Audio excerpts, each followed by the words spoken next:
Kembali mohon sertai firman-Mu, setiap perkataan Tuhan, sungguh urapi, kuduskan kami, baik yang berbicara maupun yang mendengar.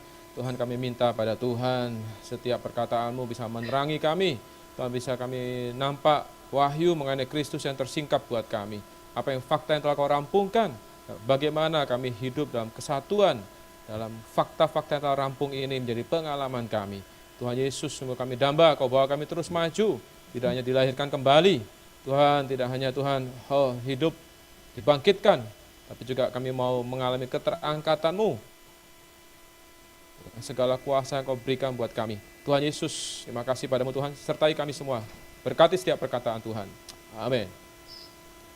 Baik, puji Tuhan.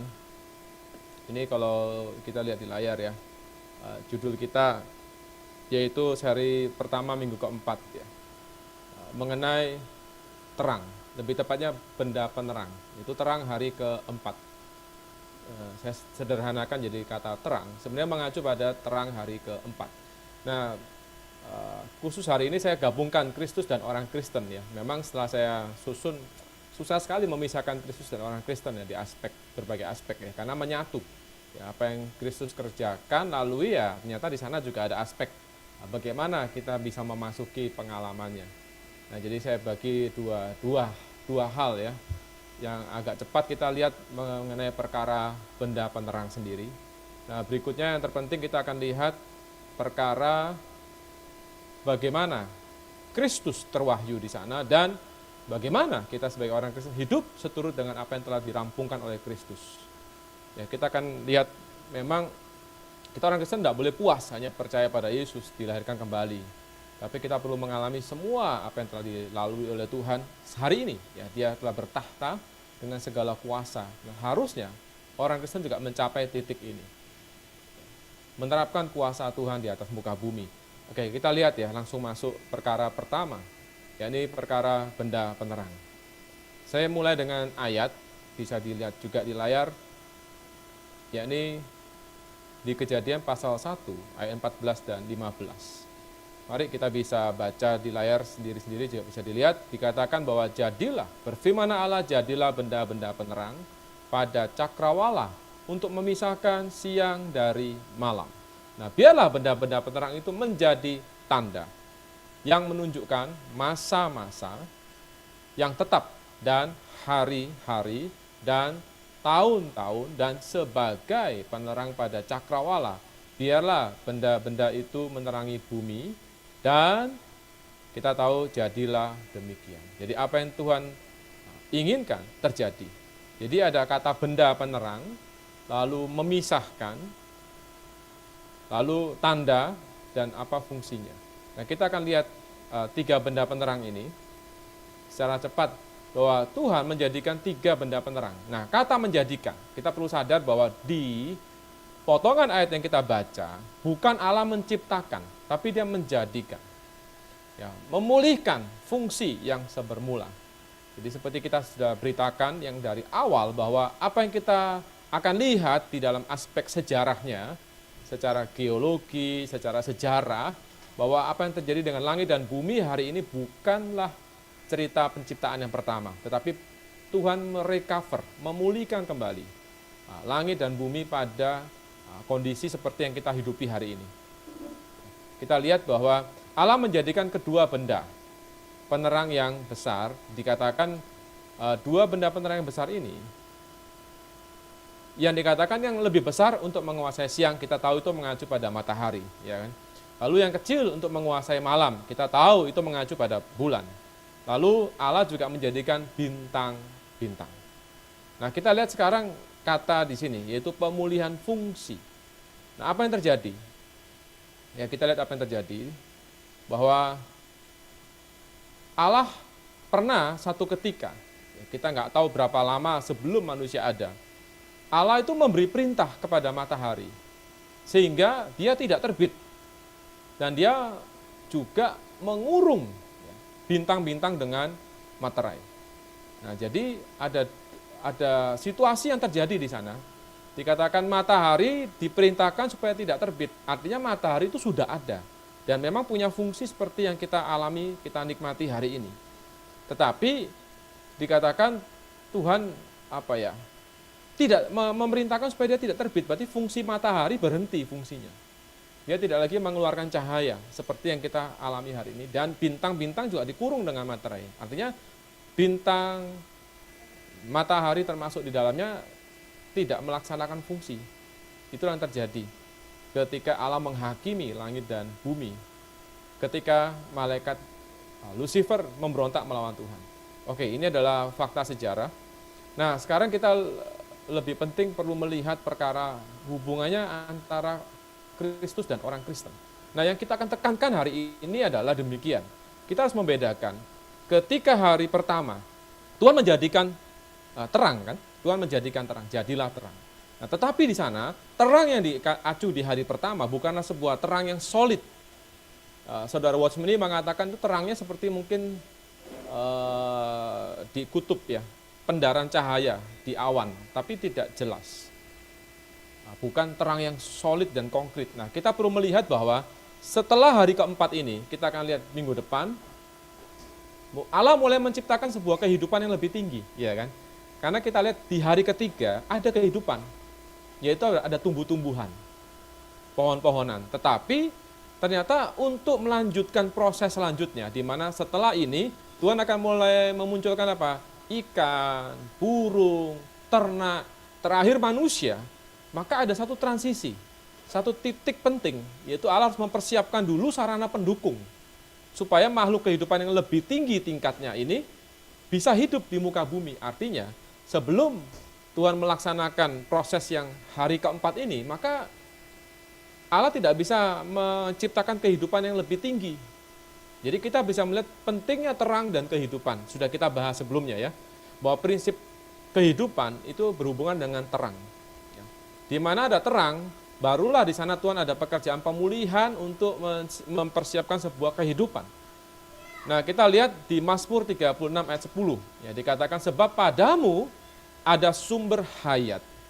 Ini terjemahan asli ya. Satu-satunya di Alkitab terjemahan baru ada kata hayat di sini. Ya, sebab padamu ada sumber hayat, di dalam terangmu kami melihat terang. Jadi hayat berhubungan dengan terang.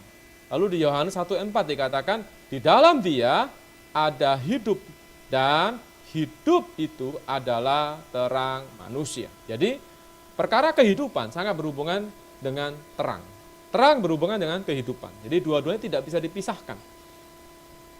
Nah, kita lihat ini sebagai dasar ya. Nanti kita akan lihat, mau tinggi tingkat kehidupan seseorang secara rohani, maka dia perlu menerima terang juga yang lebih tinggi.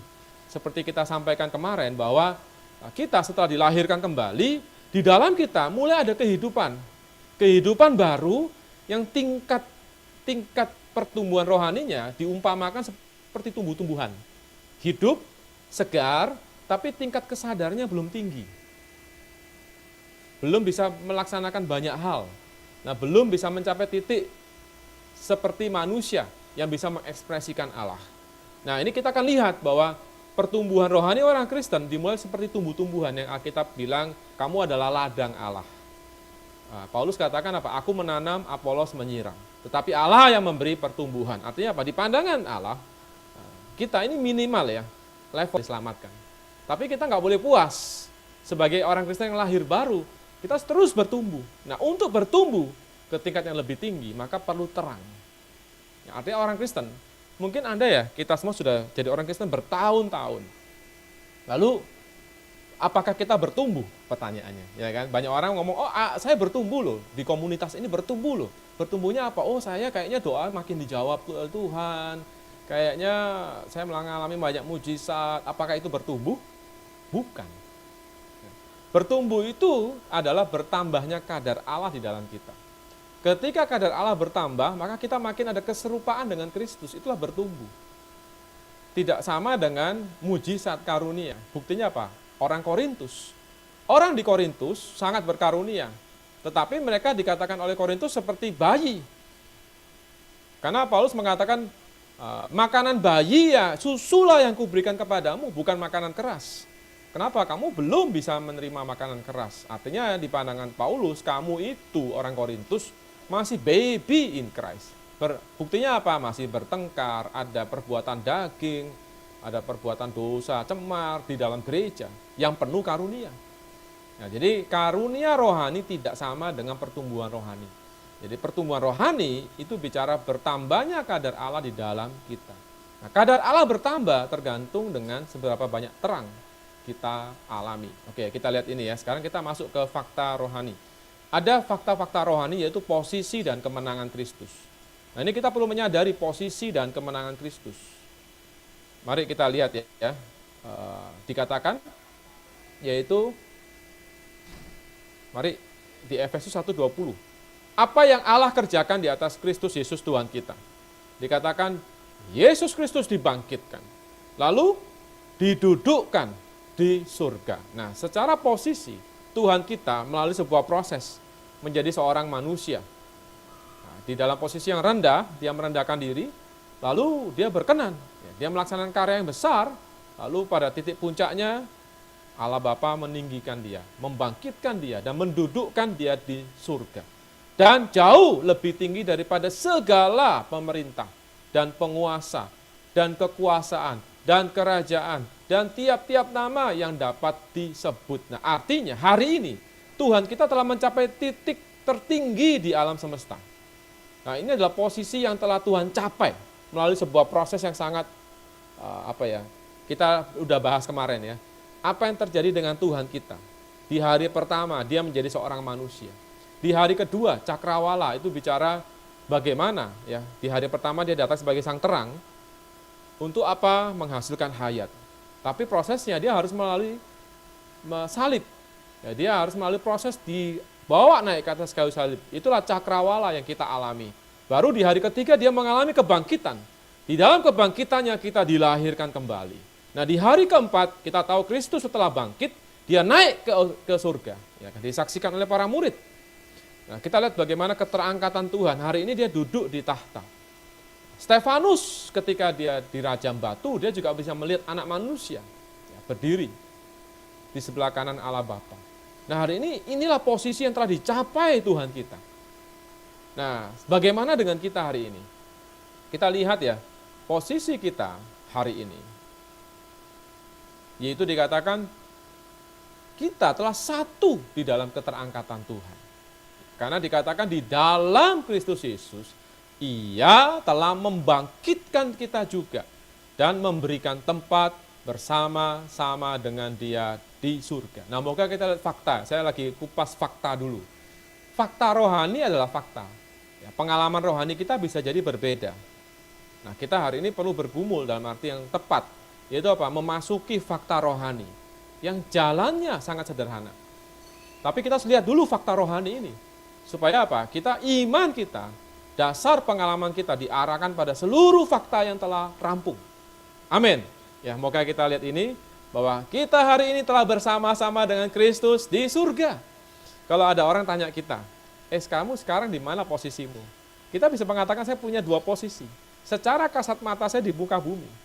Tetapi di alam rohani, di dalam fakta rohani, saya bersama Kristus di surga. Ini adalah fakta rohani. Artinya apa? Kita punya posisi kemenangan yang sama. Nah, sebagaimana Tuhan di dalam posisi itu, Dia memegang kendali. Dia memegang segala kuasa.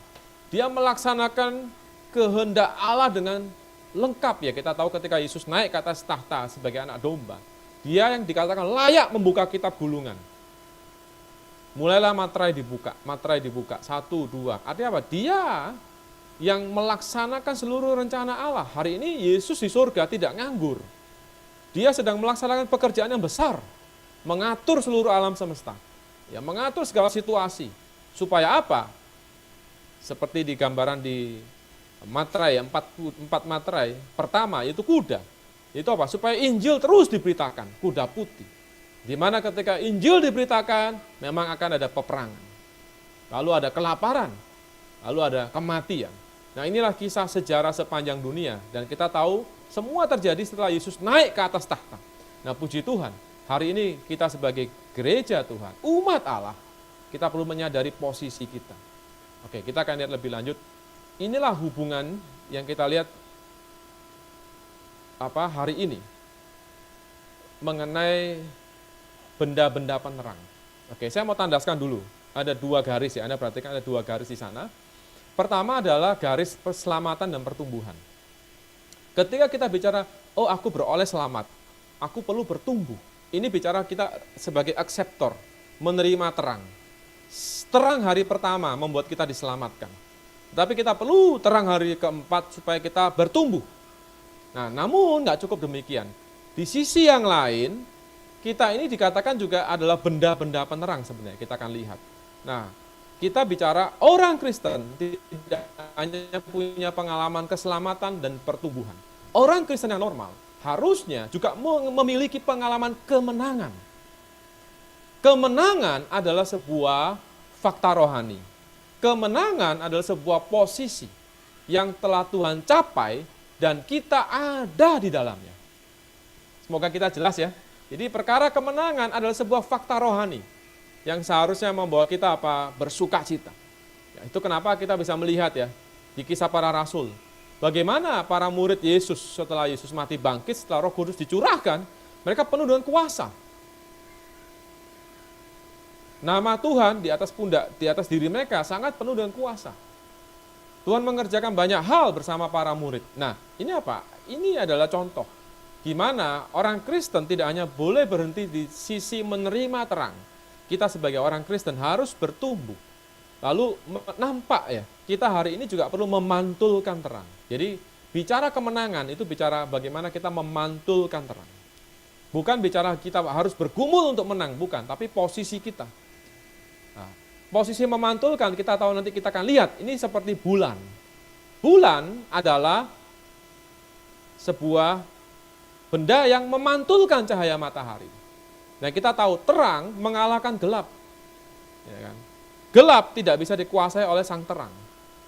Nah, itu kenapa ketika bulan memancarkan terang, maka satu titik ya ada kegelapan terusir walaupun tidak penuh. Ya kan? Oke, kita akan lihat sekarang 3 benda penerang dari aspek rohani. Ya, moga kita lihat di Yohanes 12:36 ya, dikatakan percayalah kepada terang. Percayalah kepada terang. Siapa? Kita tahu itulah Tuhan Yesus. Ketika dia datang ke dunia, dia datang sebagai terang yang besar itu. Nah, supaya apa? Kamu menjadi anak-anak terang. Nah, oke, ini ada satu hal yang menarik. Itu apa? Kita akan menjadi anak-anak terang. Tadinya kita adalah anak-anak kegelapan. Diam dalam bayang-bayang maut, di dalam kegelapan. Tapi puji Tuhan, kita hari ini adalah menjadi anak-anak terang. Puji Tuhan. Karena keselamatan daripada Tuhan di hari pertama, ya kan? Nah, bicara kemenangan, kita perlu lihat fakta yaitu Matius 5:14 dan 16. Tidak hanya kita disebut anak terang, di dalam terang, tapi Alkitab mengatakan kamu adalah terang dunia. Sama seperti perkataan Tuhan kan, selama aku di dalam dunia, Tuhan katakan, akulah terang dunia. Artinya apa? Kita ini merefleksikan apa adanya Tuhan hari ini. Karena Tuhan katakan kamu adalah terang dunia, bukan hanya Tuhan Yesus saja. Hari ini kita juga adalah terang dunia. Dan dikatakan hendaklah terangmu bercahaya di depan orang. Nah, ini apa? Sama seperti fungsi bulan. Bulan, dia bercahaya. Memantulkan matahari. Nah, kita lihat hari ini, di dalam pengalaman rohani kita, ya saya akan masuk ya, jadi saya akan mix ya di aspek pengalaman rohani kita. Kita mengatakan bahwa kita perlu di 2 Korintus 3:18. Ya, dikatakan dan kita semua mencerminkan, dalam bahasa aslinya itu memandang dan memantulkan, itu bahasa aslinya. Dan kita semua memandang dan memantulkan kemuliaan Tuhan dengan muka yang tidak berselubung. Nah, hari ini seperti bulan. Bulan itu memandang pada matahari dan dia memantulkan matahari. Nah, hari ini tidak hanya kita di dalam posisi menerima terang, kita juga harus apa? Memantulkan terang. Nah, ini orang Kristen. Orang Kristen itu punya daya pantul. Ya, mantul bukan mantap betul ya. Kita benar-benar apa? Memantulkan. Artinya apa? Ada sesuatu yang kita pandang, yaitu sang cahaya. Ada sesuatu yang kita pantulkan, yaitu apa? Cahaya itu. Nah, di dalam prosesnya kita perlu sadar bahwa kita akan mengalami pengubahan.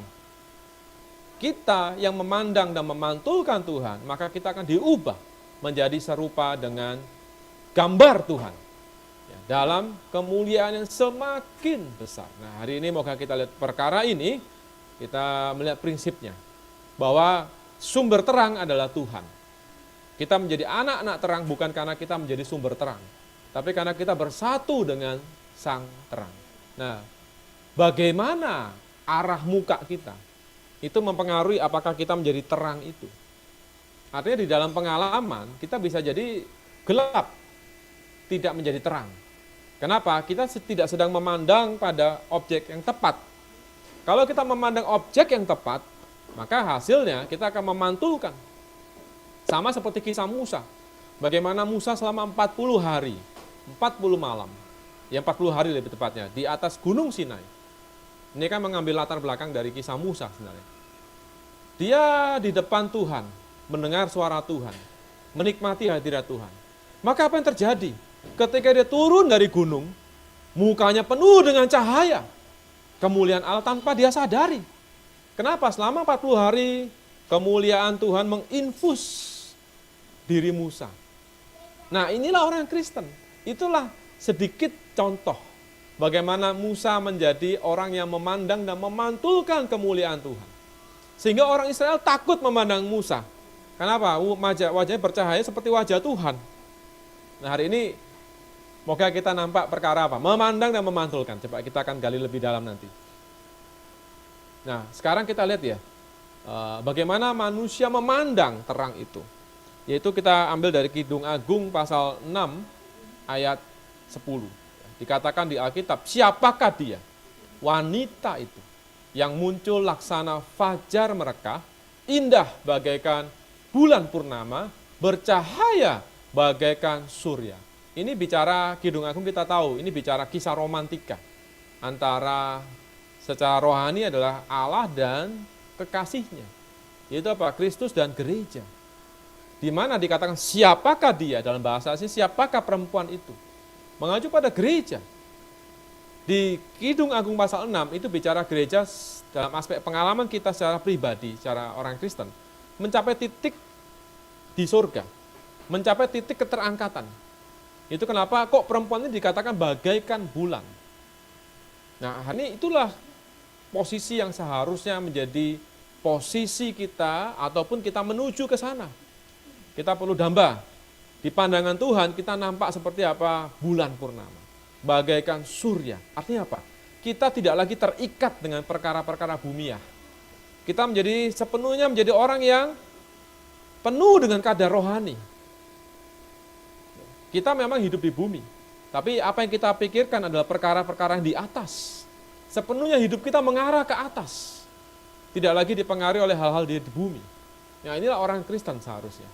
Maka dia akan muncul bagaikan bulan bercahaya. Amin ya. Baik, kita akan lanjutkan lagi. 3 benda penerang. Saya akan masuk lebih mendetail masalah 3 benda penerang. Mari kita lihat di Kolose pasal 2 ayat 17. Ya, Alkitab mengatakan memang di ayat di atasnya bicara soal janganlah seseorang menghakimi kamu. Ya, soal makan Kristus. Jadi Kristus adalah wujud dari semua bayang-bayang. Nah, apapun yang ada di dalam dunia adalah bayang-bayang. Ya, khususnya perkara-perkara yang berhubungan dengan pertanda-pertanda alam seperti matahari, bulan, bintang. Kita akan lihat apa realitas Kristus di balik itu dan kita sebagai orang Kristen. Nah, ada 3 benda kan, yaitu matahari, bulan, bintang. Nah, puji Tuhan. Kita lihat satu-satu ya. Moga kita nampak hari ini kejadian bukan hanya cerita penciptaan secara luar. Kita lihat perkara pertama yaitu matahari. Matahari melambangkan apa? Kita lihat matahari. Nah, matahari ternyata melambangkan dua sosok.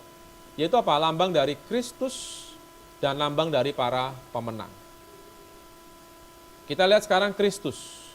Kita lihat di Maleakhi pasal 4 ayat 2. Mengatakan apa? Tetapi kamu yang takut akan namaku, bagimu akan terbit surya kebenaran dengan kesembuhan pada sayapnya. Nah, ini kita pernah bahas di Bible Study sebelumnya. Ya, membahas Maleaki. Bagaimana Tuhan kelak akan datang sebagai terang yang besar. Hari ini kita tahu adalah zaman kegelapan. Hari sudah jauh larut malam. Nah, tapi kelak Tuhan akan datang secara terbuka. Di akhir zaman, Dia akan datang sebagai terang yang besar. Dia akan datang sebagai surya kebenaran. Inilah wahyu mengenai Tuhan kita sebagai matahari. Nah, artinya kalau kita lihat ya, ini adalah komponen yang penting. Kita tidak bisa hidup tanpa Kristus. Nah, walaupun pengalaman akan Kristus sebagai surya kebenaran itu adalah sebuah nubuat pengalaman yang akan dialami seluruh bangsa-bangsa ketika Yesus datang kedua kali. Lalu kita lihat aspek pemenang. Pemenang dikatakan di Matius pasal 13 ayat 43.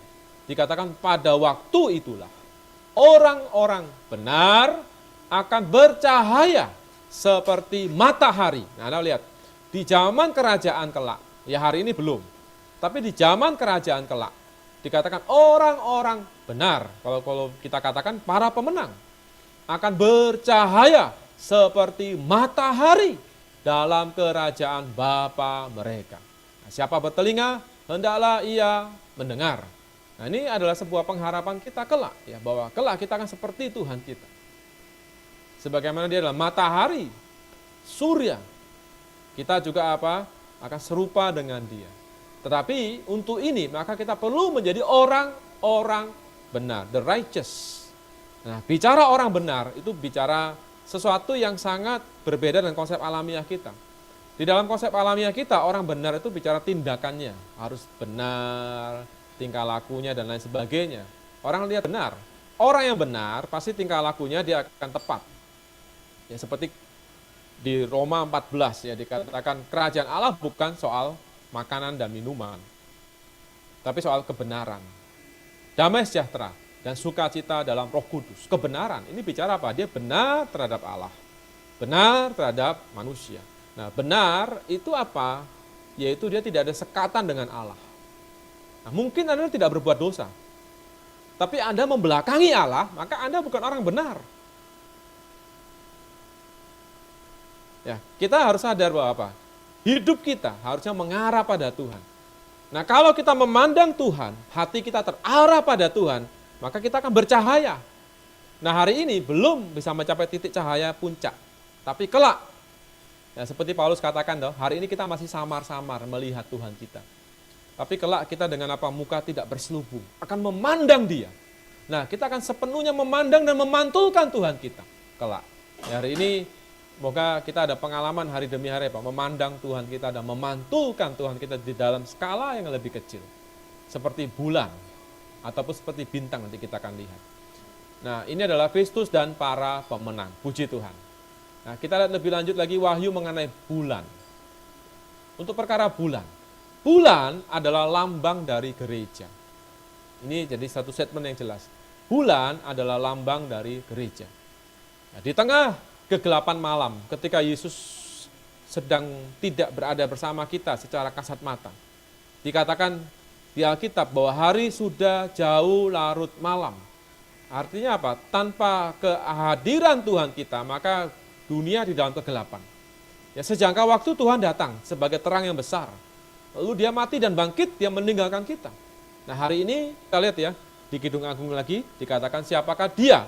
Perempuan yang indah bagaikan bulan purnama. Jadi bulan selalu muncul di malam hari. Ketika matahari terang, maka tidak perlu bulan. Ya. Jadi hari ini di tengah situasi yang gelap, di mana Kristus tidak ada bersama kita secara kasat mata, kita tidak bisa jadi orang Kristen yang hidup tanpa gereja. Artinya apa? Orang Kristen tidak bisa hidup sebatang kara. Gereja itu bicara corporate life. Satu kehidupan yang kawanan.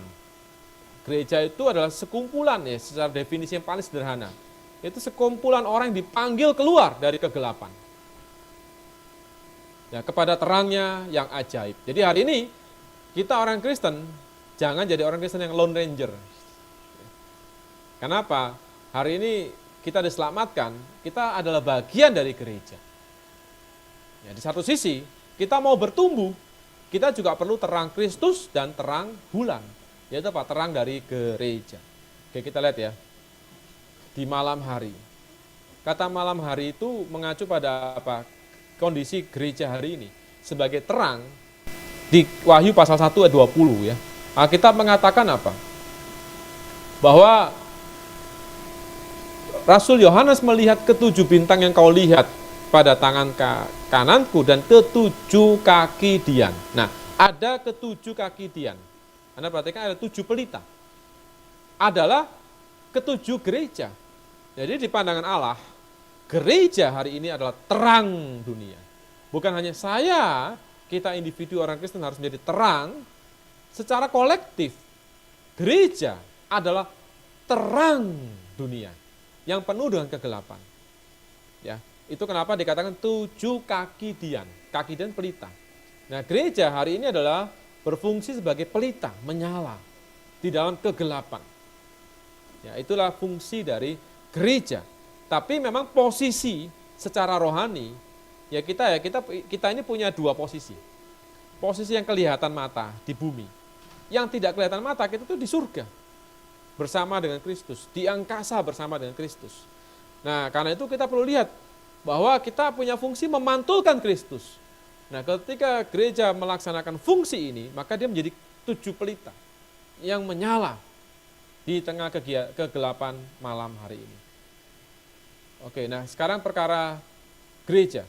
Gereja itu surgawi, saya katakan. Gereja dikatakan seperti benda penerang. Mari kita lihat ya di Filipi pasal 2 ayat 15. Dikatakan supaya kamu tiada beraib dan tiada bernoda sebagai anak-anak Allah. Nah, ini satu garis penting, yaitu anak-anak Allah. Sebagaimana Allah kita adalah terang, Allah adalah terang. Maka kita juga disebut anak-anak terang. Sama seperti Tuhan kita naik ke tahta, dia adalah sang matahari.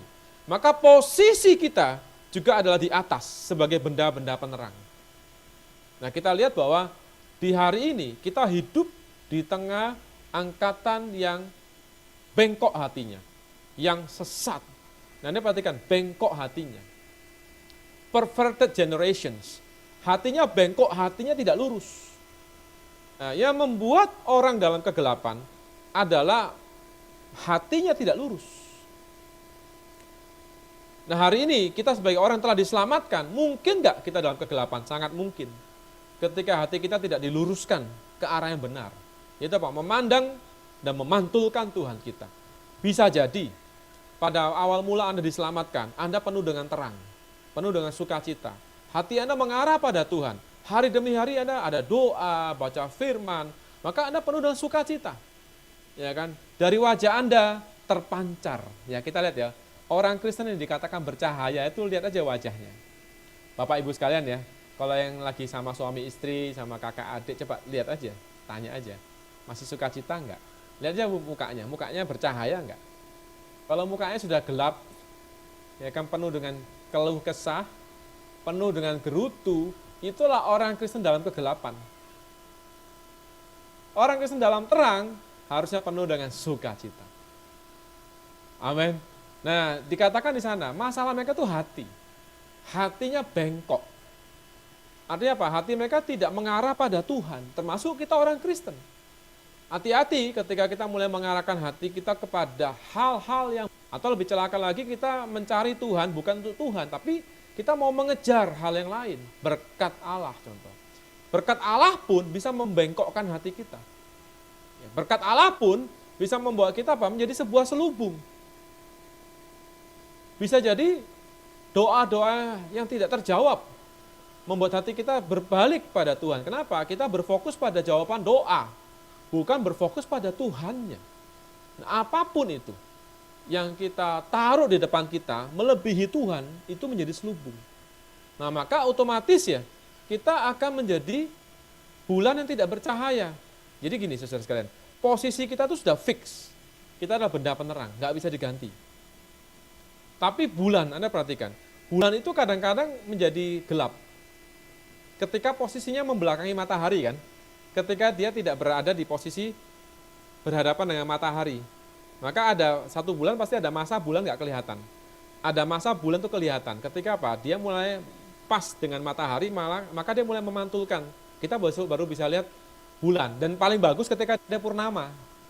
Ketika dia purnama itu dia posisinya paling pas ngadep matahari. Sehingga apa? Terang matahari cukup besar bisa dipantulkan ke muka bumi. Nah, hari ini puji Tuhan, mari kita lihat hari ini, moga Tuhan jaga hati kita. Hati yang hanya fokus pada Tuhan. Jangan fokus pada berkat Tuhan. Jangan fokus pada hal-hal dunia lebih celaka lagi. Ya kan? Moga kita diselamatkan dari apapun yang membuat hati kita bengkok di hadapan Tuhan. Kita bilang berbahagialah mereka yang suci hatinya, murni hatinya, karena mereka akan melihat Allah. Ya kan, di Matius 5. Suci, murni, itu artinya apa? Kita tidak punya motivasi yang lain. Waktu kita datang pada Tuhan, motivasi kita satu. Aku cuma mau jumpa Tuhan. Ya, Anda pernah punya pengalaman demikian enggak? Ketika kita ingin sesuatu dari orang atau ingin melakukan sesuatu ya di benak kita pada orang tertentu. Nah, waktu orang itu ngomong, sebenarnya di hati kita tuh ada suara yang lain. Kita tidak sepenuhnya konsen pada omongan orang itu. Tapi kita lebih banyak mendengar suara kita sendiri terhadap orang itu. Ya kan, sehingga kita nggak sepenuhnya mendengar suara orang itu sebenarnya. Nggak konsen istilah kata ya. Karena mungkin kita teralihkan dengan jam yang dia pakai, perhatian kita teralihkan dengan barang yang dia pegang, bukan pada orang yang ngomong. Lebih celaka lagi mungkin kita lagi ngelamun. Nah itu apa? Itulah bengkok namanya. Nah moga Tuhan selamatkan kita.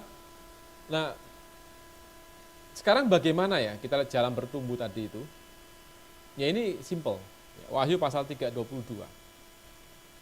Siapa yang bertelinga, hendaklah ia mendengar apa yang dikatakan Roh kepada jemaat-jemaat. Nah, Anda perhatikan bahwa untuk Anda mengalami pertumbuhan, maka kita perlu apa? Mendengar.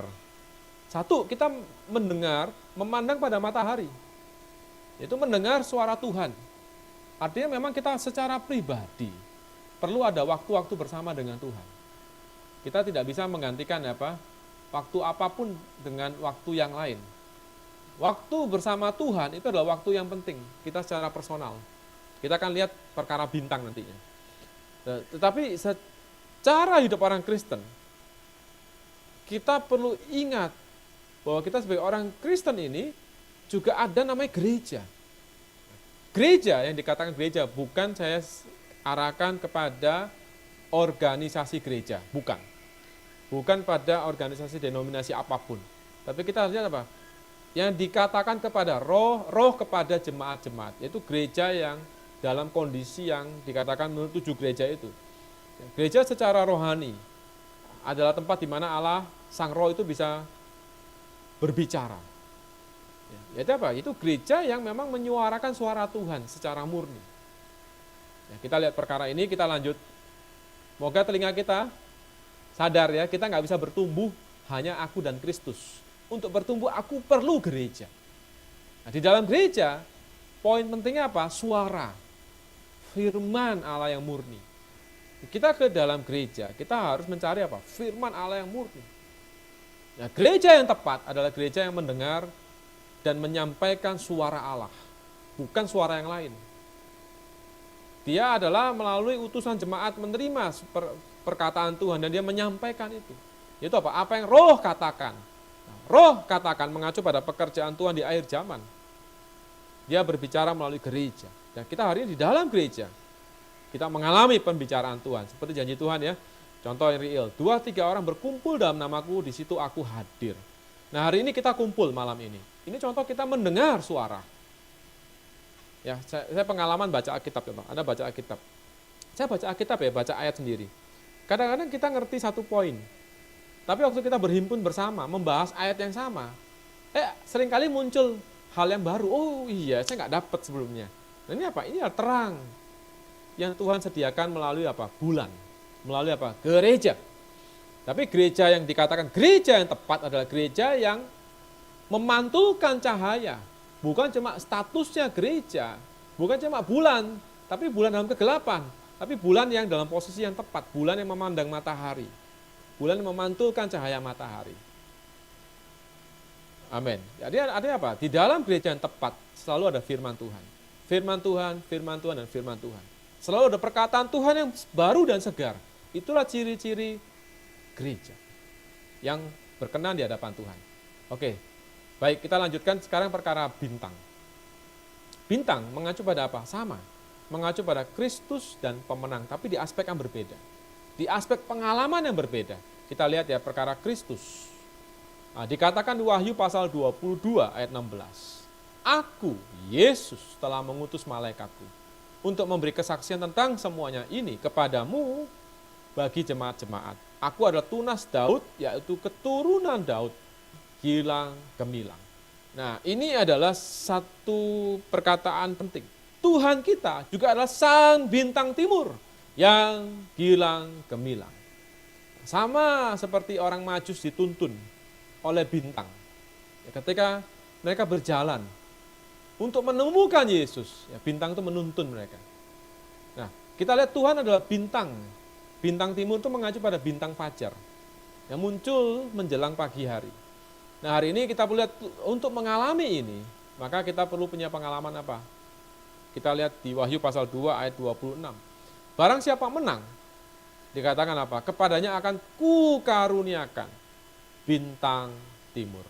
Jadi itu adalah pahala buat pemenang. Kalau kita adalah pemenang, kita akan diberi karunia, yaitu apa? Bintang timur. Ini kapan terjadi?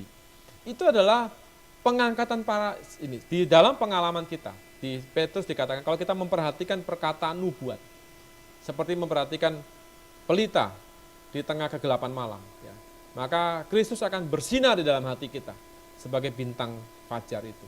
Nah, hari ini apa? Ini bicara sikap hati kita. Kalau kita sepenuhnya murni mencari Tuhan, maka kita akan diberi pahala, yaitu apa? Nampak bintang timur. Itulah pahala para pemenang. Tuhan akan menampakkan diri sebagai bintang fajar buat apa? Para pemenang. Tuhan akan menampakkan diri sebagai matahari buat seluruh bangsa. Itu adalah untuk umum, tapi secara pribadi itu adalah karunia khusus buat para pemenang.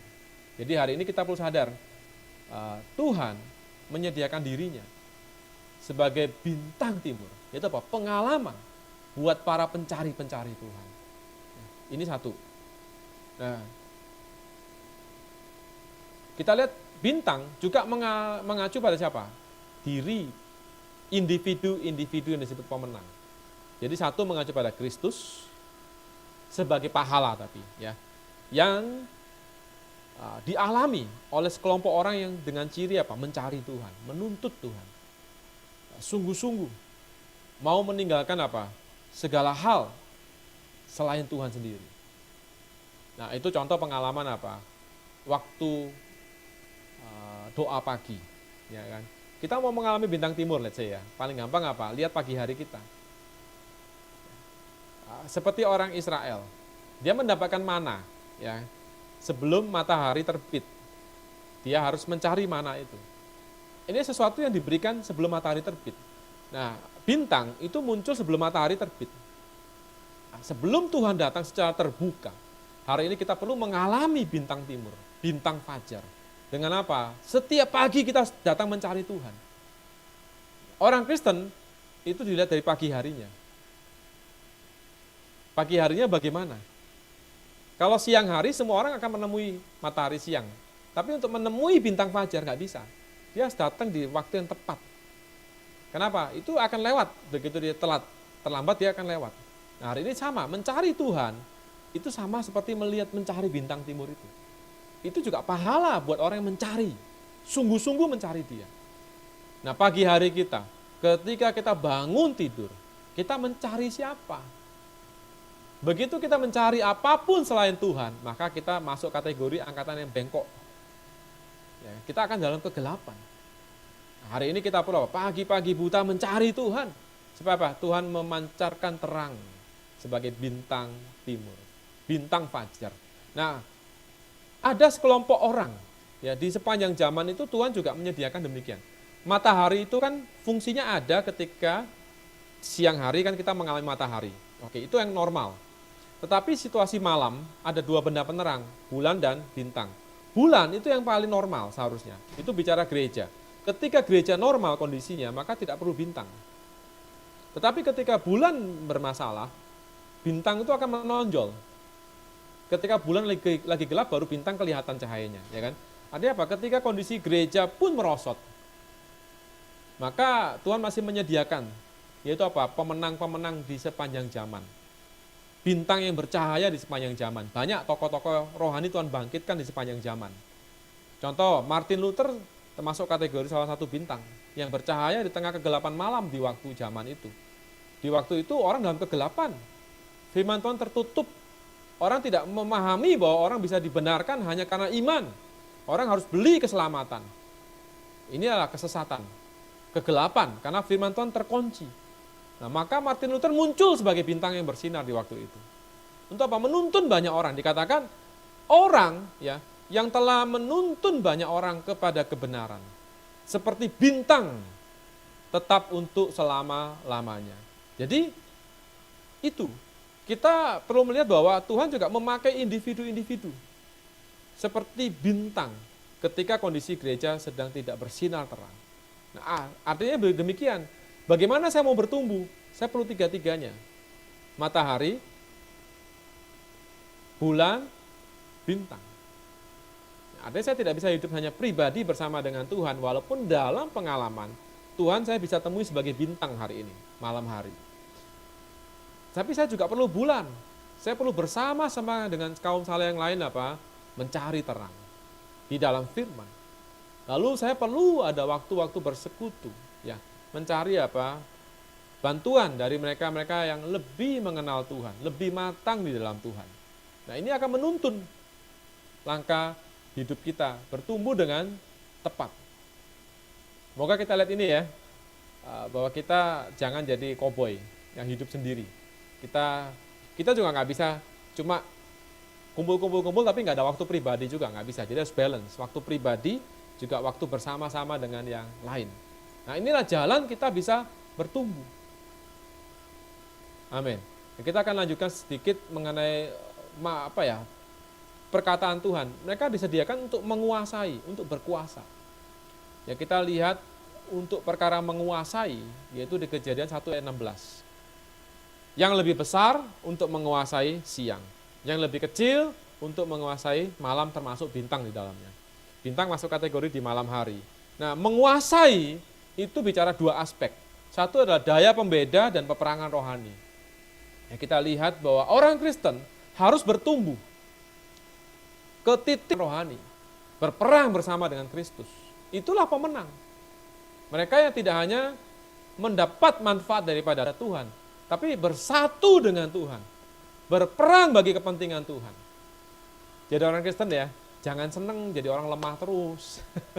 Ya kan, doanya tuh Tuhan tolong aku, Tuhan tolong aku. Ini apa? Orang Kristen yang tidak mengalami kuat kuasa. Kenapa? Tuhan juga butuh orang yang mau kerjasama dengan Tuhan hari ini.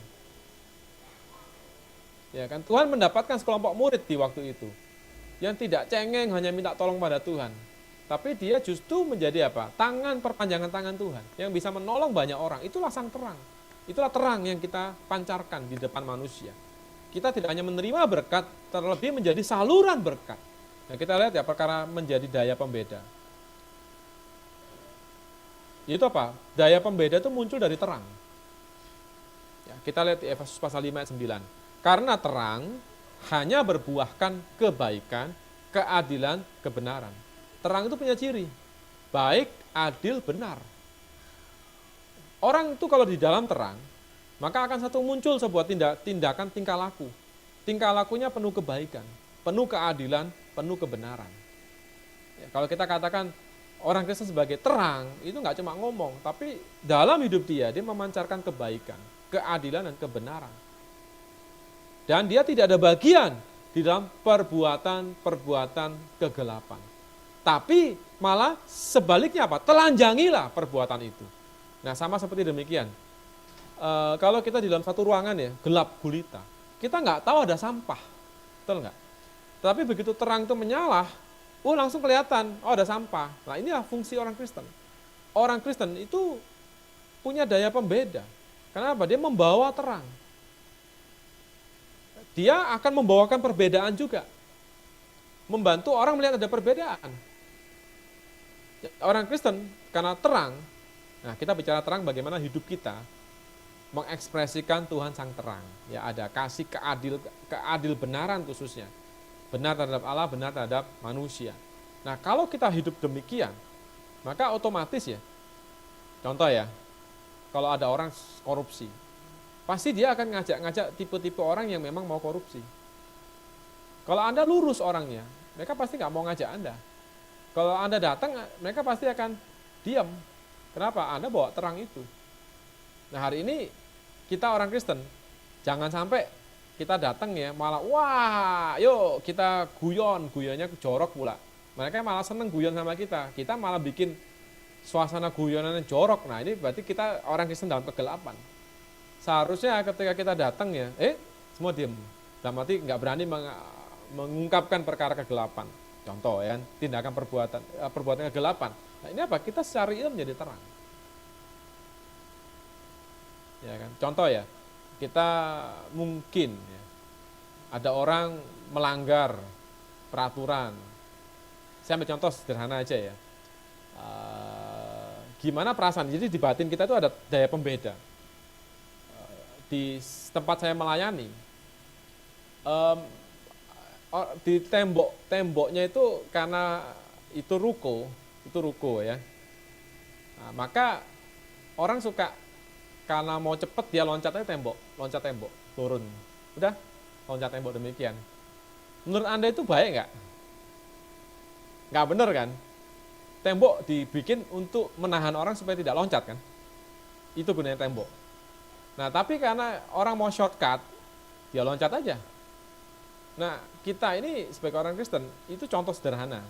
Waktu kita loncat pagar ya, kita merasa enak nggak? Ya, seharusnya kalau kita di dalam terang, pasti terang. Simpelnya kan. Nah, kita seharusnya ada daya pembeda, ini nggak bener nih. Yang walaupun yang lain nggak apa-apa, fine aja, tapi kita pasti punya daya pembeda, ini nggak bener nih. Makanya lebih baik kita muter nambah 1-2 menit, nggak apa-apa. Itu cuma beda 2 menit kok, 1 menit kok. Tapi hati nurani kita enak, damai. Tapi banyak orang Kristen ya, quote unquote dalam kegelapan sebenarnya. Kenapa? Dilihat tingkahannya aja, itu pagar jelas-jelas gak boleh diloncatin aja. Kadang kita bantu, jangan ya, masih dilakukan lagi, berarti dalam kegelapan nih orang. Nah gimana kita bisa jadi terang? Secara esensinya kita sudah melanggar peraturan, benar nggak? Nah ini contoh, banyak hal yang lain kita bisa aplikasikan. Nah, ketika kita bertumbuh dalam terang, seharusnya kalau kita terus datang pada Tuhan, berdoa, bersekutu pada Tuhan pasti terangi perkara-perkara yang jelas-jelas. Bilang, waktu kamu mau berdoa, lalu kamu teringat sesuatu di hati saudara kamu. Tinggalkan doamu itu, berdamailah dengan saudaramu itu. Baru kamu kembali berdoa, ini contoh. Artinya apa? Ketika dia doa ya, ada terang. Datang ke hadapan Tuhan, biasa Tuhan akan terangi dulu. Hal-hal yang menjadi sekatan. Nah, kita segera bereskan, maka kita akan menjadi orang yang tanpa sekatan memandang wajah Tuhan. Nah, ini contoh saja beberapa hal yang sebagai orang Kristen, semoga kita bertumbuh sebagai apa? Orang Kristen yang memiliki daya pembeda terang. Justru menjadi terang yang mendatangkan daya pembeda, justru seharusnya. Tidak hanya kita diterangi, tapi kita menjadi orang yang membuat orang diterangi dari kita sendiri, hidup dalam terang itu. Amin ya. Nah kemudian aspek peperangan rohani. Nah ketika kita Efesus pasal 6, dikatakan di Efesus pasal 6, perjuangan kita bukanlah melawan darah dan daging. Tetapi apa? Melawan penguasa penghulu dunia yang gelap. Nah, ini jelas. Dunia yang gelap. Gimana melawan kegelapan? Dengan terang. Simple. Ya, itu kenapa Tuhan menaruh benda-benda penerang. Kenapa? Bumi, lebih tepatnya dunia, di bawah kuasa si jahat kan? Benar enggak? Bahwa seluruh dunia di bawah kuasa si jahat. Semua orang ada di dalam kerajaan kegelapan. Nah hari ini kita setelah diselamatkan, telah dipindahkan keluar dari kerajaan kegelapan. Tapi di dalam hidup kita, kalau tas, yaitu apa menjadi benda penerang yang memandang cahaya kemuliaan Tuhan, maka apa yang terjadi? Kita dalam kegelapan. kita dalam posisi demikian, masih ada pertolongan, yaitu apa? Di atas tuh, jadi kita dalam dua sisi. Satu sisi kita jadi benda penerang itu, di sisi yang lain dalam pengalaman kita seringkali di bawah yang perlu penerangan dari bulan itu. Ya, moga Tuhan berkati kita. Tapi kita jangan puas di dalam posisi diterangi. Kita harus naik ke posisi seperti bulan yang menerima terang Kristus. Ya, ini jadi dua sisi pengalaman kita. Moga Tuhan sertai kita ya, Tuhan berkati kita nampak perkara satu takdir, penentuan Tuhan bahwa orang Kristen harus menjadi terang yang menguasai kegelapan. Jangan sampai kita dikuasai kegelapan. Lebih celaka lagi apa? Kita malah ikut-ikutan perbuatan kegelapan. Kenapa? Kurang ada terang dalam diri kita. Kalau ada terang, pasti kegelapan terusir. Nah, kita lihat sekarang masalah pertanda ya. Pertanda. Kita bilang ada perkara pertanda itu apa? Bicara zaman dan musim. Zaman itu bicara pergerakan. Musim bicara pertumbuhan. Jadi benda penerang itu berfungsi untuk menjadi tanda. Contoh ya, kalau kita lihat sekarang dulu ya, pelaut bagaimana dia bisa lihat arah pulang perginya. Mereka lihat itu bintang. Ada bintang timur, bintang apa, rasi-rasi bintang itu sebagai petunjuk arah. Supaya mereka tahu, mereka udah nyampe di mana. Nah, hari ini Anda mau lihat perkembangan zaman, Anda harus lihat tanda-tanda zaman. Kita lihat ya perkara zaman. Nah, Tuhan katakan apa? Ketika mereka duduk sama Tuhan, mereka apa? Tanda kesudahan zaman. Jadi benda-benda penerang itu juga bisa menjadi penanda.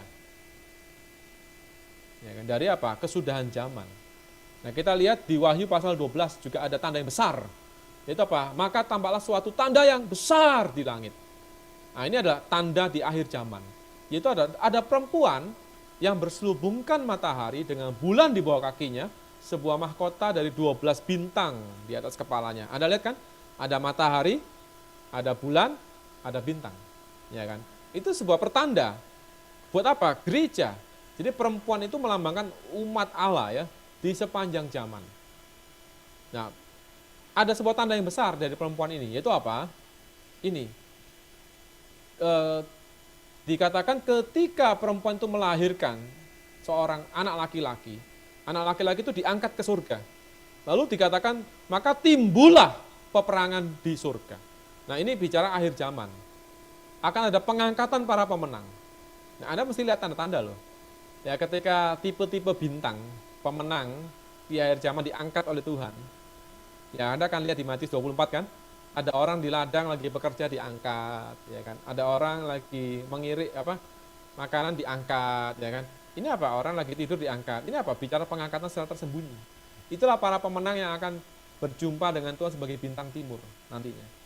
Nah, Anda perlu sadar loh. Juga banyak martir, ya kan? Karena anak laki-laki itu melambangkan para martir di sepanjang zaman. Yang jumlah bilangannya akan dihitung sampai lengkap. Baru Tuhan akan mulai mengadakan peperangan. Di dalam peperangan itu iblis akan dilemparkan. Tidak punya posisi lagi di angkasa. Dari surga dan angkasa dia jatuh ke bumi. Nah, maka di waktu itulah mulai terjadi kesusahan besar. Ya, jadi kita perlu lihat tanda-tanda saudara-saudara. Bahwa lihat tanda-tanda hari ini ya, gereja terus meluas. Injil terus berkembang biak. Banyak orang diselamatkan, banyak aspek ya, tanda-tanda di Eropa dan lain sebagainya. Itu adalah sebuah pertanda buat kita, bahwa Tuhan segera datang kembali. Jadi kita orang Kristen, puji Tuhan, ada tanda-tanda yang bisa menuntun kita. Nah, ini yang event di luar. Perkara musim ini lebih penting. Ya. Kenapa? Bicara benda-benda penerang itu bicara pertumbuhan. Tadi saya katakan bahwa untuk pertumbuhan kita perlu terang. Dikatakan di Alkitab, bukankah kamu mengatakan 4 bulan, ya kan? Itu bicara peran bulan kan, dihitung 4 bulan. Kamu tibalah musim. Jadi bulan itu berhubungan dengan musim. Ya, kita hari ini ada musim-musim kan, musim panas, musim dingin, mungkin di tempat lain itu musim salju. Bumi posisinya terhadap matahari, terhadap bulan itu mempengaruhi musim. Nah, musim itu mempengaruhi hasil tanaman. Ada tanaman musim dingin, tanaman musim panas, benar kan? Jadi ini bicara pertumbuhan rohani kita. Nah, sebagai orang Kristen, kita perlu mengalami pertumbuhan. Melalui terang dari benda-benda penerang. Nah kemudian masalah musim, ya, seperti Alkitab bilang, ada waktu menanam, ada waktu mencabut yang ditanam. Ya. Ini bicara sebuah siklus. Hari ini kita orang Kristen, seringkali ya, kita ini akan mengalami siklus kok sebagai orang Kristen. Ada musim panas, ada musim dingin, ya kan. Ada kalanya kita lagi masuk musim semi, wah hidup rohani kita kayaknya penuh kesegaran. Ada kalanya kita masuk ke musim gugur. Lalu masuk ke musim salju, ya kan, kita mengalami situasi kayaknya jadi dingin, beku, ya kan, di mana masa-masa gelap, masa-masa susah. Tapi Anda tahu, musim salju itu penting. Kenapa? Di masa musim salju itu membunuh kuman-kuman. Ya kan, banyak kuman-kuman dimatikan dalam diri kita ketika masa itu. Ya kan, banyak situasi yang buruk menimpa kita. Sepertinya dingin. Itu apa? Adalah cara Tuhan apa? Untuk membunuh kuman-kuman yang negatif dalam diri kita, untuk memurnikan kita. Baru setelah itu muncullah musim semi kembali, ya kan, kita mulai mengalami apa? Pertumbuhan rohani lebih lanjut lagi. Tapi itu proses. Nah, moga kita lihat perkara ini. Inilah orang Kristen. Nah, sekarang untuk penutup ya, kita lihat wahyu firman Tuhan. Yaitu bagaimana perkembangan terang dan gelap. Ya, kita perlu lihat bahwa terang yang kita alami sekarang secara fisikal, itu kelak di zaman kerajaan 1000 tahun, dikatakan terangnya akan 7 kali lipat terang matahari itu daripada terang hari ini. Lalu di Yerusalem baru tidak akan ada lagi kegelapan. Ya, sekarang masih ada siang malam kan, benar nggak? Masih ada gelap terang. Nah, tapi kelak di Yerusalem baru tidak ada lagi malam. Nah, kita tahu kegelapan melambangkan kuasa kegelapan, melambangkan si musuh, melambangkan maut yang dibenci oleh Tuhan, yang akan Tuhan musnahkan. Nah, hari ini di dalam proses pertumbuhan rohani kita, bisa jadi matahari kita terbit atau cuma sejangka waktu, siang kita, ya kan? Malam kita panjang, tapi nggak apa-apa, pelan-pelan siang kita itu akan makin panjang, gelap kita makin berkurang. Seharusnya itu pengalaman rohani orang Kristen yang benar, ya kan? Seperti anak kecil ya, anak kecil kan lebih banyak tidurnya ya, waktu masih kecil ya. Makin dia bertumbuh, dia makin panjang masa dia bangun daripada tidurnya kan. Nah, hari ini sama. Nah, kita terus perlu grow, bertumbuh. Nah, kita lihat bagaimana di Yesaya pasal 3. Matahari terang, maka terang bulan purnama akan seperti terang matahari. Bulan akan seperti matahari. Terang matahari akan 7 kali ganda teriknya. Ya, Anda perhatikan terik di sini bukan seperti zaman sekarang ya. Terik matahari sekarang kan menyengat. Kita bicara terang itu dalam aspek yang positif, yang mendatangkan kehidupan, yang menyembuhkan. Itulah terang. Nah, kemudian di Yerusalem baru, kita lihat bahwa kota itu tidak ada siang malam. Bulan di malam hari, matahari di siang hari, benar kan? Tapi di kota itu dikatakan tidak memerlukan matahari dan bulan. Sebab kemuliaan Allah meneranginya. Dan anak domba itu adalah hari ini. Ini perlu jadi pengalaman kita. Yerusalem. Bagaimana makin lama makin terang. Sehingga apa? Kita mengalami Yerusalem baru. Di mana anak domba adalah lampunya. Tanpa pembasuhan darah hari demi hari, kita akan dalam kegelapan. Kita perlu pembasuhan darah Kristus hari demi hari. Kita perlu tinggal dalam persekutuan dengan Tuhan. Di dalam persekutuan dengan Tuhan, kita akan nampak terang. Nampak betapa najisnya diri kita, seperti kitab Yeremia kita. Nah, di sisi kita perlu memalingkan hati kita pada Tuhan. Proses di mana kita tidak hanya dilahirkan kembali.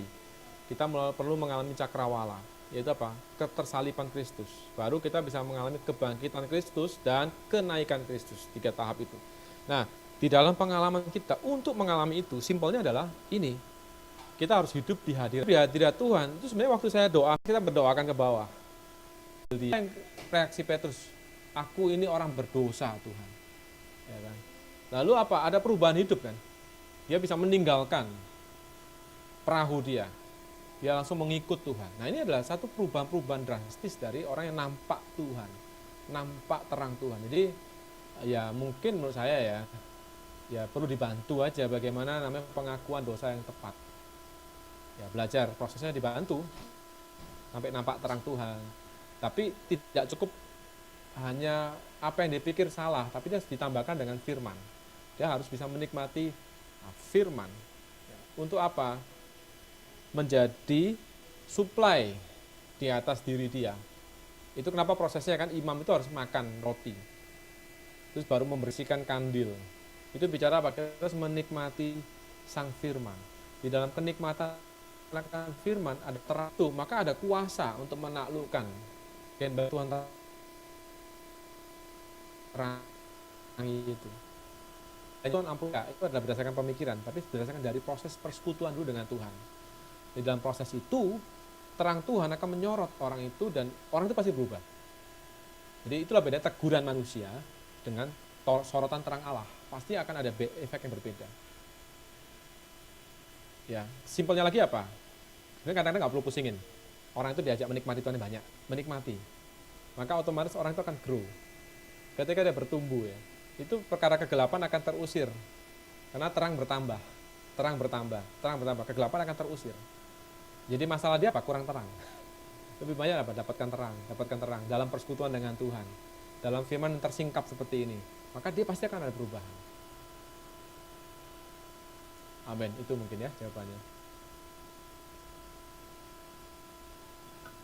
Amin. Baik, puji Tuhan. Terima kasih ya saudara-saudari. Semoga kita bisa melihat ya di dalam 1 Yohanes pasal 1, kita bisa berdoa, mendapatkan terang daripada Tuhan, punya pengakuan dosa yang murni dari Tuhan.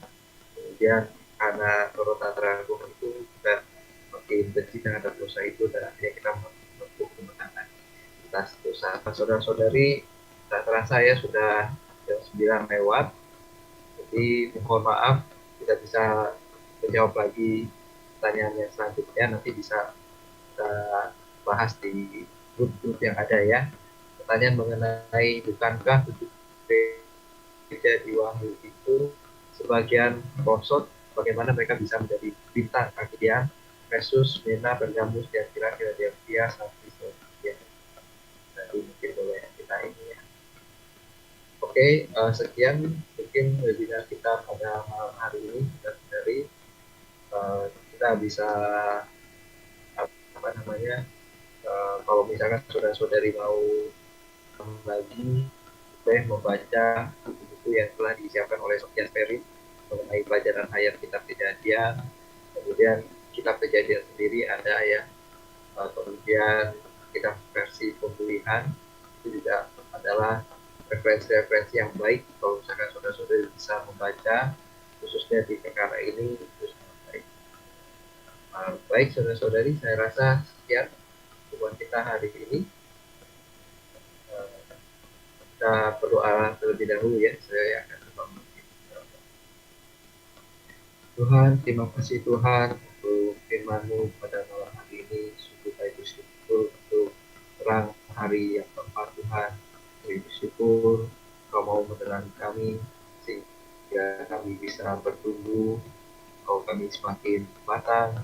Tuhan, dapatkanlah kami semua yang telah mengikuti acara pada malam hari ini. Kami mau terus memandang kepadamu sehingga kami bisa memantulkan Engkau dalam setiap kehidupan kami. Berkati kami Tuhan dalam menempuh hari-hari kami. Kami mau menjadi gereja yang menang dari segala hal yang negatif, dari segala sesuatu yang bukan Engkau. Berkati kami semua Tuhan, kiranya terang hari keempat ini benar-benar bisa kami alami dalam kehidupan kami sehari-hari. Kami mengasihi Tuhan, dan namamu kami berdoa dan mengucap syukur. Amin.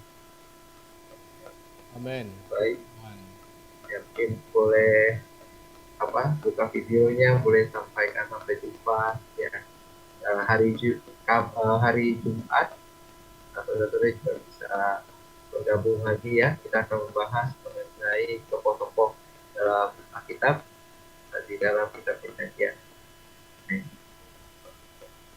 Ya, Tuhan berkati semua. Puji Tuhan. Tuhan. Terima kasih. Ya, puji Tuhan. Boleh buka mic-nya, katakan puji Tuhan. Salam damai sejahtera juga boleh. Ya. Amin. Amin. Puji Tuhan. Salam damai sejahtera. Amin. Tuhan Yesus memberkati. Puji Tuhan. Puji Tuhan, terima kasih. Puji Tuhan. Terima kasih Terima saudara. Puji Tuhan, terima kasih. Tuhan. Amin. Kasih. Terima Ya, kasih. Puji Rayakan semuanya. Selamat istirahat, sampai jumpa. Amin.